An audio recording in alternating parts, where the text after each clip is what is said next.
अस्सलाम वालेकुम।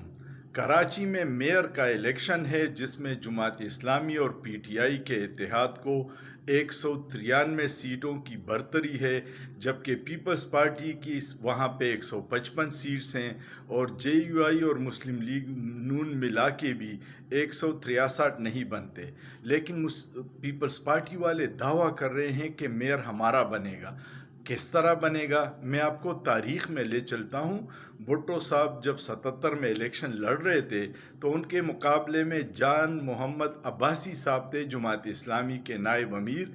वो इलेक्शन लड़ने का ऐलान किया था और जब कागजात जमा करने का दिन आया तो भुट्टो साहब ने लोकल इंतज़ामिया के ज़रिए उसको अगवा करवा के 3 दिन गायब रखा था ताकि वो कागजात जमा न करवा सके और भुट्टो साहब बिला मुकाबला जीत सके। सिंध में जितने भी बिला मुकाबला जीत होती है वो कुछ इसी तरह होता है।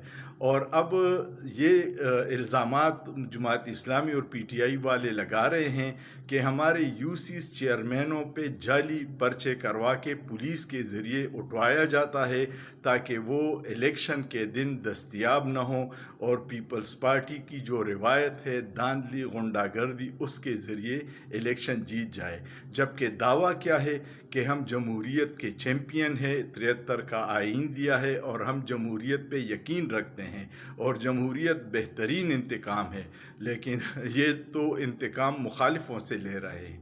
उम्मीद है आपको ये समझ आई होगी कि अगर कल मेयर का इलेक्शन पीपल्स पार्टी जीत ले तो वो किस तरह जीतेगी। सोचिए, सोचना जुर्म नहीं है।